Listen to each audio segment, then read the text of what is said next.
I'm Shane Claiborne. I'm one of the founders of Raw Tools Philly, and we're right at the corner of Kensington and Allegheny. Our shop's right on Kensington Avenue.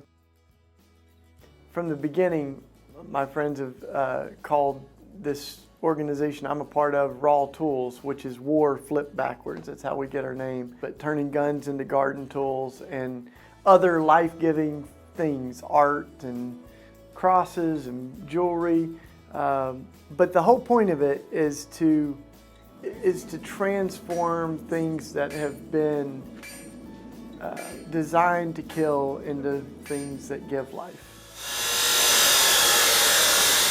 I am mostly the blacksmith there, so turn the guns into garden tools and other projects. We make hearts, and we're getting into melting different metals into shapes. I mean, the goal, right, is to take as many guns off the streets that we can, and we can definitely plant more gardens and grow more vegetables in this world. We've made these heart necklaces out of the slice of a gun barrel, and sometimes I think as we're kind of crushing the metal into a heart, we think of all the hearts that have been, crushed by gun violence in our neighborhood and the country. We try to make sure that none of the gun goes unused.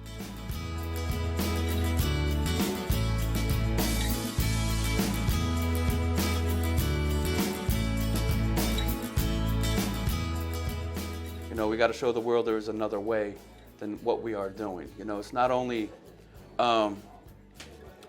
changing these weapons of war into something that could be life-giving, like a garden tool, but also we're going to work on changing people's hearts also.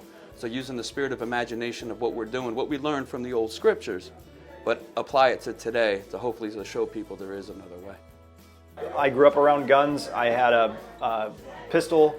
I had a concealed carry permit, had been talking about some of those things with Shane, sharing with him that I felt like there was something I should do. I didn't want to bring that gun to the neighborhood, and so kind of in talking with him, he shared with me about what Raw Tools was doing and invited me to kind of cut my gun up and see it transformed into something else.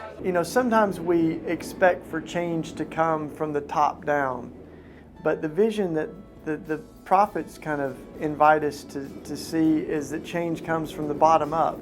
It's the people that are tired of violence, and they take things into their own hands and they begin to transform their weapons into plows and pruning hooks and tools that are meant to cultivate life.